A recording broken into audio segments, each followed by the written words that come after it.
नमस्कार दोस्तों, मैं शशांक गुप्ता आपका हार्दिक अभिनंदन करता हूं अपने चैनल एसकेजी मैथमेटिक्स में। आज वेक्टर इन 3D सीरीज़ का चौथा लेक्चर है, ये क्रॉस एंड वेक्टर प्रोडक्ट।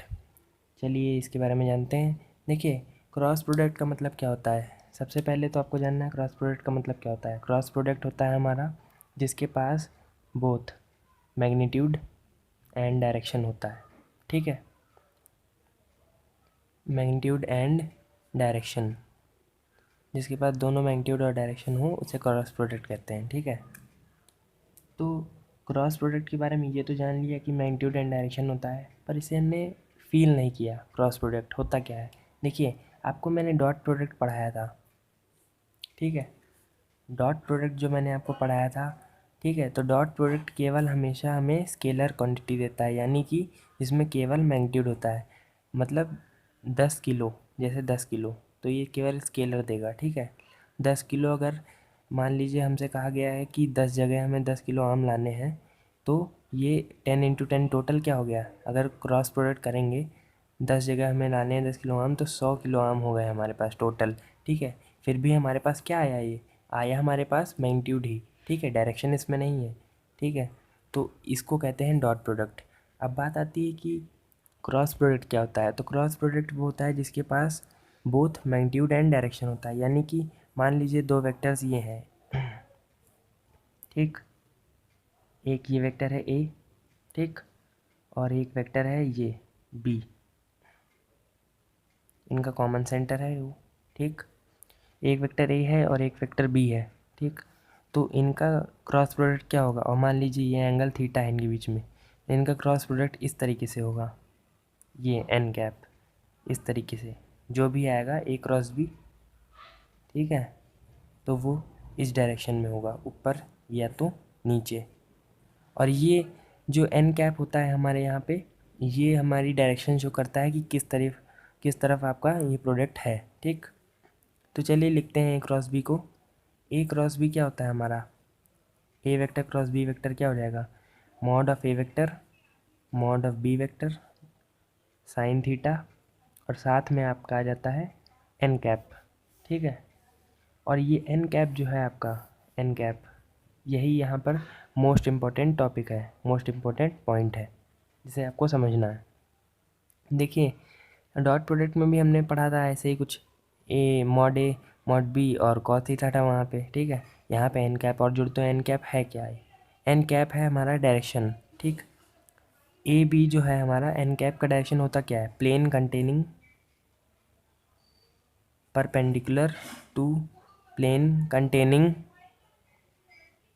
ठीक है, perpendicular to plane containing vector A and vector B. N cap का डायरेक्शन होगा ये। ठीक है, perpendicular to the plane containing A and vector B. ठीक, तो कैसे होगा ये एन कैप। देखिए, मान लीजिए ये वेक्टर है ए, ठीक, और ये वेक्टर है बी।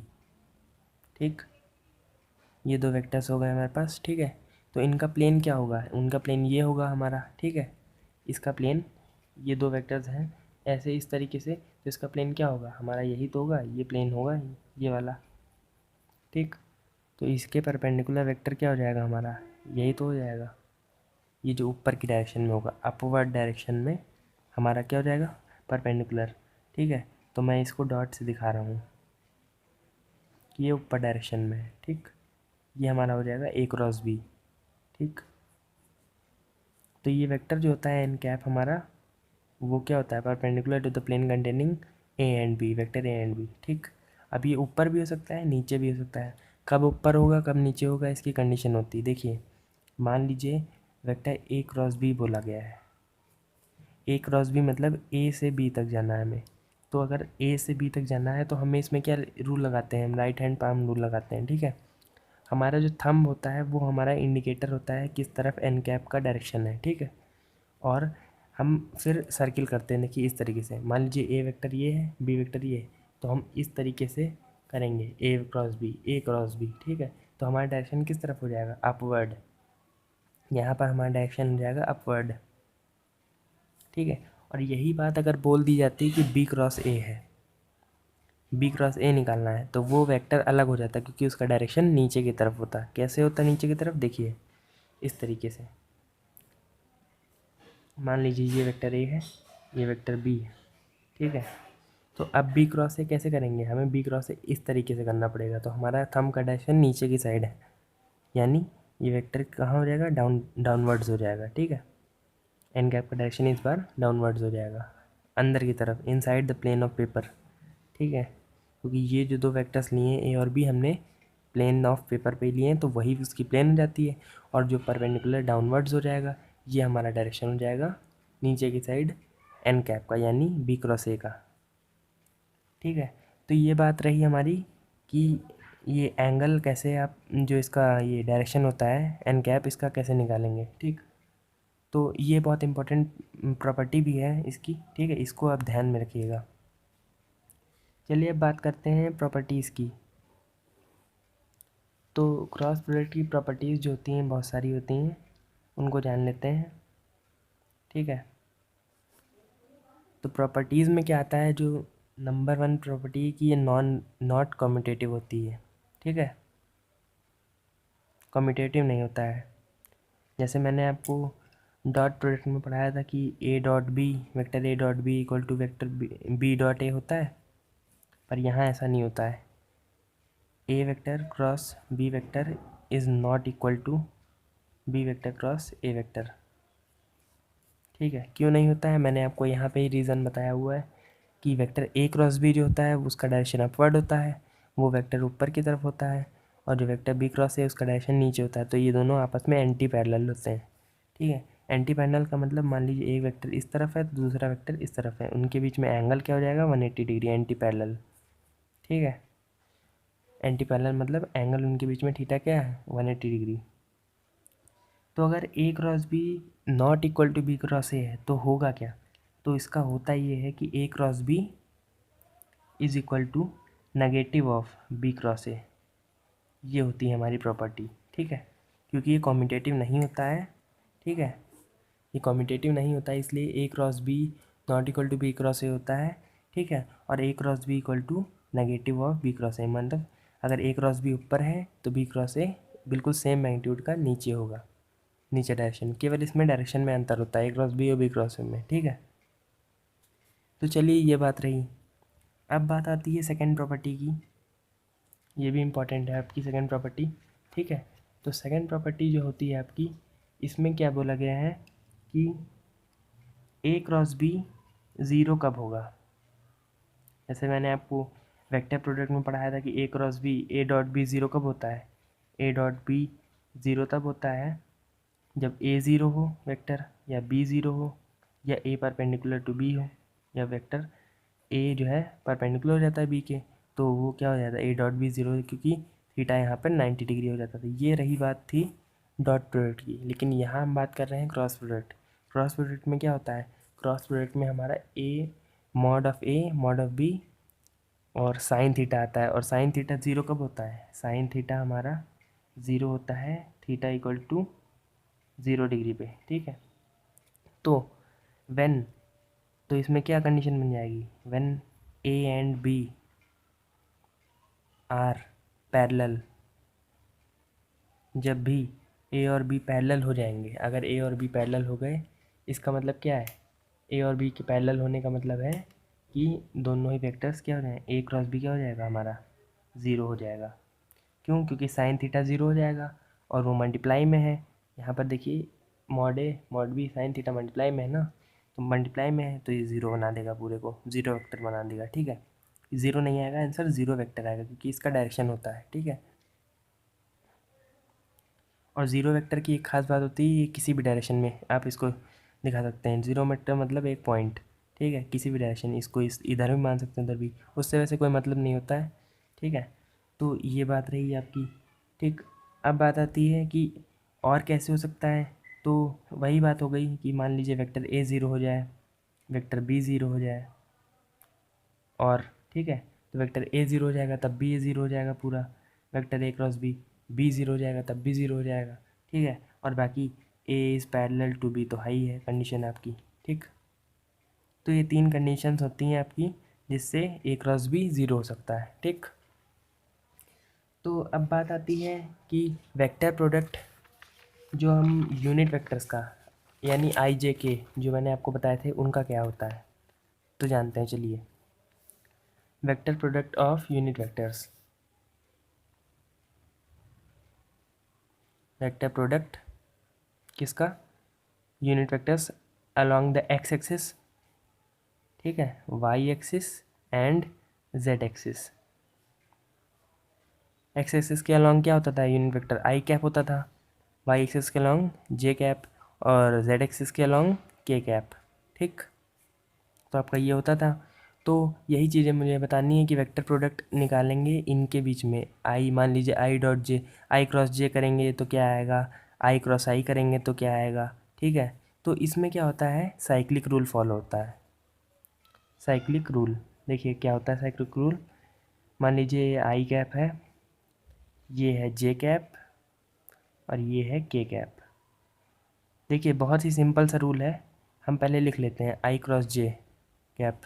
ठीक है, क्या आएगा, जो भी आएगा जे क्रॉस के, ठीक है, अब के क्रॉस आई। तो देखिए साइक्लिक रूल का मतलब ये होता है, अगर हम आई जे के इस डायरेक्शन में मूव करेंगे, आई से जे, जे से के से आई, तो उसके आगे वाला आ जाएगा सेम साइन में। देखिए मान लीजिए आप आई क्रॉस जे करेंगे तो आपका के वेक्टर आएगा, ठीक है, के वेक्टर आ जाएगा। ठीक, और अगर आप जे क्रॉस के करेंगे, ठीक है, जे क्रॉस के, तो उसके आगे वाला क्या आ जाएगा, आई वेक्टर। ठीक, उसी तरीके से के क्रॉस आई करेंगे, के क्रॉस आई करेंगे तो क्या आ जाएगा, आपका जे वेक्टर आ जाएगा।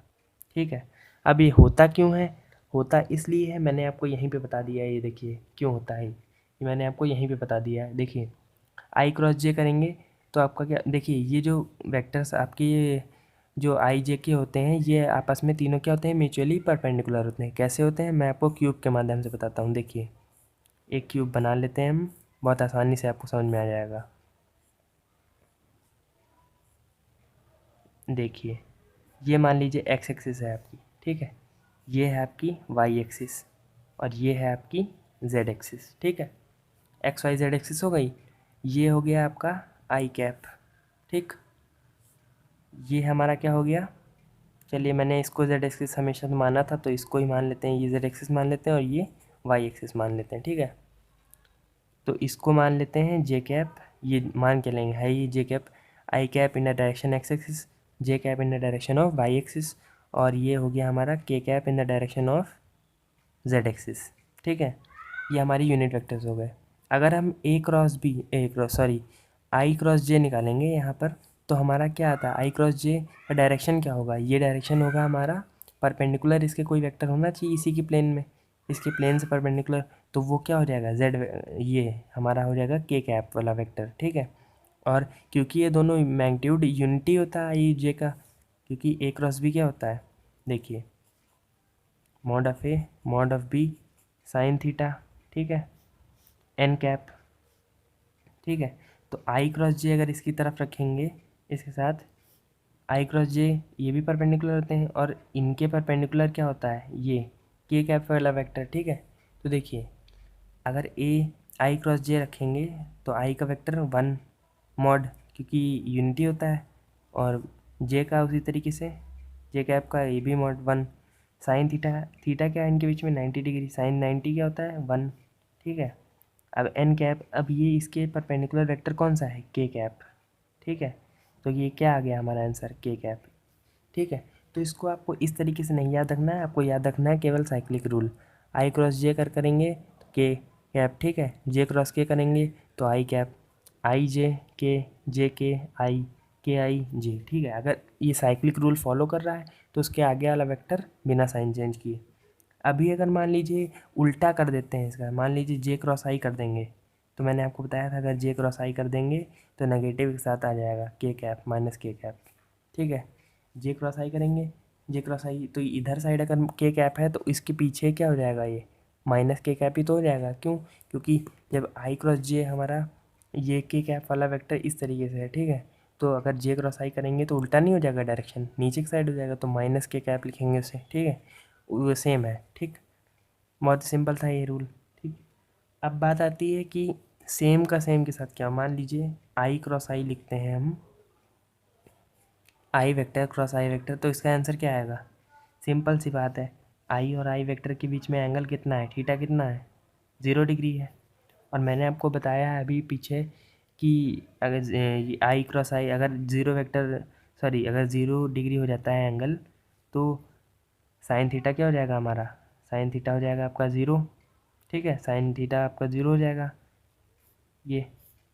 ठीक, और साइन थीटा 0, इसका मतलब आई क्रॉस आई भी क्या हो जाएगा, 0 हो जाएगा। ठीक, क्योंकि साइन थीटा 0 हो गया तो पूरा टर्म क्या हो जाएगा, ये साथ में मल्टीप्लाई होकर 0 हो जाएगा।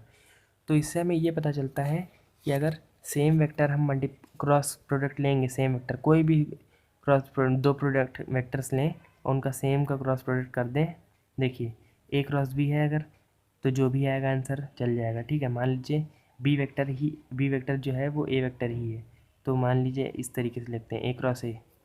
ठीक है, तो 0। अगर बी क्रॉस बी कर दिया हमने, वो भी 0। ठीक है, इस तरीके से होता है ये हमारा। मान लीजिए अगर कोई भी वेक्टर दो सेम उनका क्रॉस प्रोडक्ट ले लेते हैं तो आंसर हमेशा 0 ही आएगा। उसी तरीके से डॉट प्रोडक्ट में हमने क्या पढ़ा था कि अगर कोई भी वेक्टर्स, ठीक है, अगर उनका एंगल बीच में 90 डिग्री है, ठीक है, तो डॉट प्रोडक्ट क्या हो जाता था, ए डॉट बी 0 हो जाता था। ठीक है, तो ये हमने पढ़ा था। ठीक, और यहाँ पर अगर दो सेम प्रोडक्ट ले लेते हैं वेक्टर्स, ठीक है, उनका क्रॉस प्रोडक्ट कर देंगे तो आंसर 0 आएगा हमेशा। ठीक, ये बात रही आपकी क्रॉस प्रोडक्ट की कि अगर सेम वेक्टर्स होंगे, या हमने देखा कि जैसे कि ये आई वेक्टर जे वेक्टर और के वेक्टर का क्या होगा। ठीक, बात समझ में आ गई होगी आपको। ठीक, अब बात करते हैं कि, चलिए आगे बढ़ते हैं। तो इसमें अब बात आएगी, अगर हमारे पास दो वेक्टर दिए हुए हैं हमें, एक वेक्टर ए दिया है, क्या दिया है देखते हैं, A1 आई कैप और B1 लेते हैं, चलिए B1 जे कैप और C1 के कैप। ठीक, और दूसरा वेक्टर बी दिया है हमें, क्या दिया, A2 आई कैप, B2 जे कैप और C2 के कैप। तो मान लीजिए ये दो वेक्टर दिए हैं हमें, ठीक है, तो इनका क्रॉस प्रोडक्ट निकालेंगे कैसे। मान लीजिए हमें बोलना गया है कि ए क्रॉस बी निकालना है, तो कैसे निकालेंगे। सिंपल, आपने डिटर्मिनेंट पढ़ा होगा। ठीक है, कुछ नहीं करना है, ए क्रॉस बी निकालना है आपको, कुछ नहीं, आप ये ऐसे डिटर्मिनेंट बनाइए, आई जे के लिखिए ऊपर।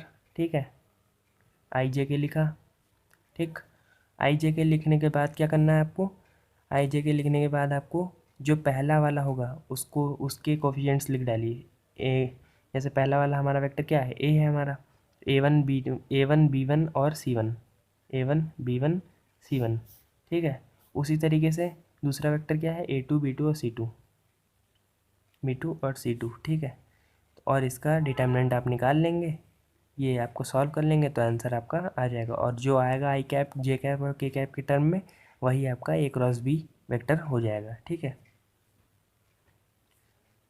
चलिए अभी मैं आगे सॉल्व कराऊंगा आपको, तो ऐसा क्वेश्चन आएगा तो उसमें आपको निकाल के भी दिखा दूंगा। डिटर्मिनेंट आपने वैसे सॉल्व किया होगा, आई के साथ यहाँ पर ये वाला सॉल्व होगा, फिर जे के साथ नेगेटिव साइन में आपका ये वाला सॉल्व होगा, के साथ आपका ये सॉल्व होगा, यहाँ नेगेटिव नहीं होता है, पॉजिटिव होता है, वही सेम चीज़ है।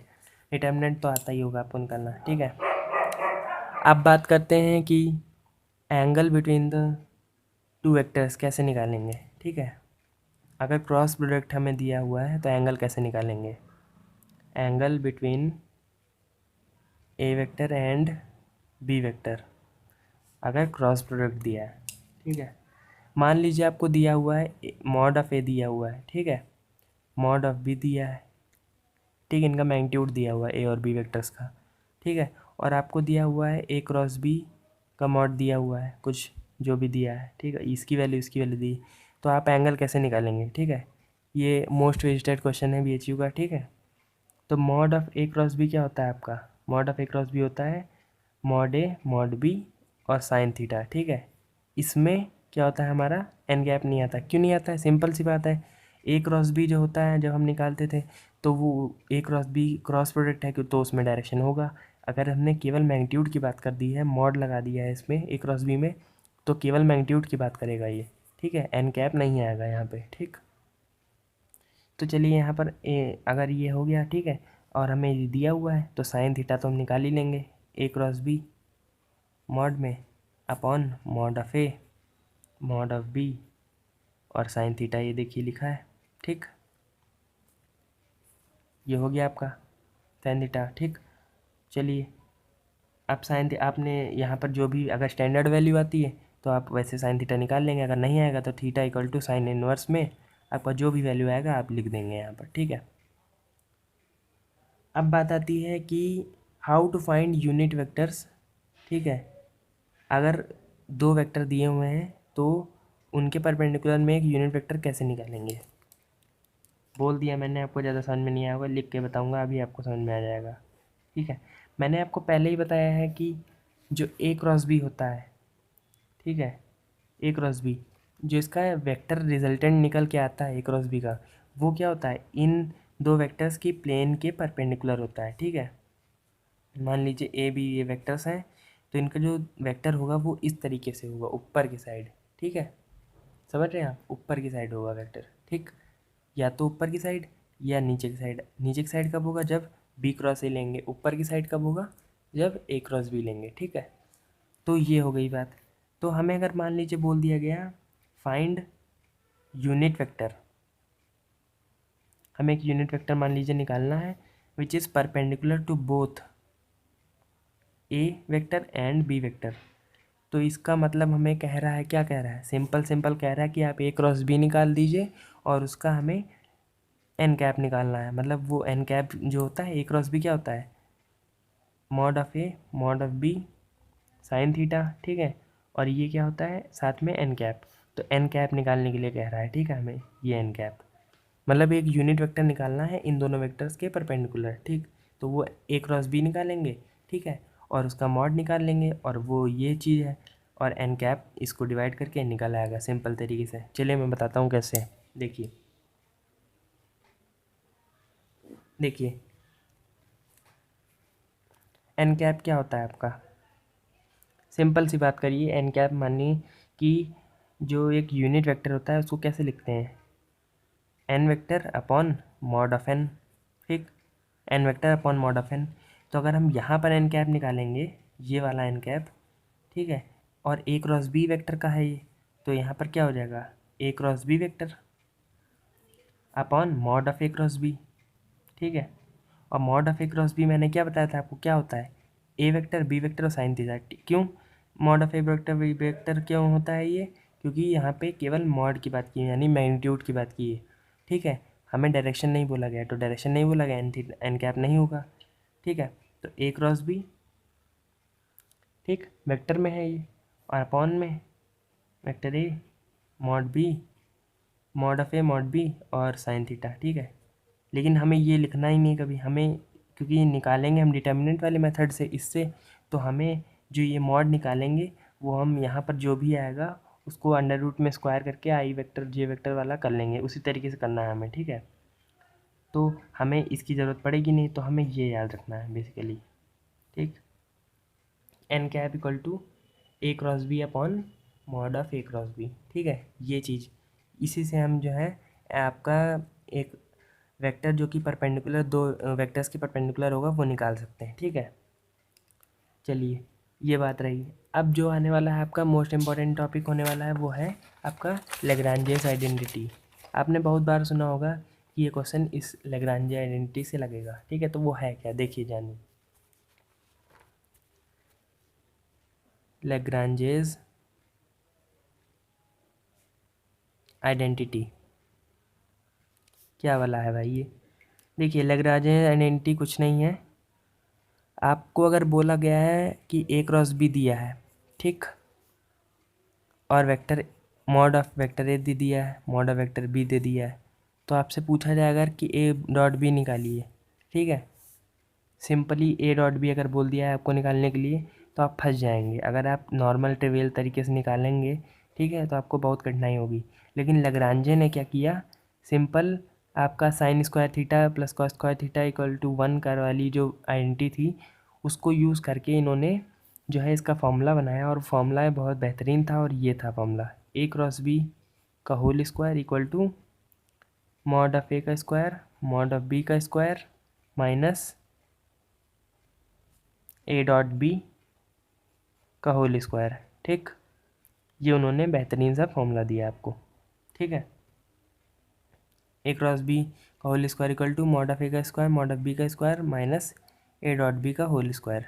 ठीक, ये हमें फॉर्मूला दिया और ये आपको बिल्कुल रट लेना है। ठीक है, दिमाग में। इससे BHU में बहुत बार क्वेश्चन पूछा जाता है।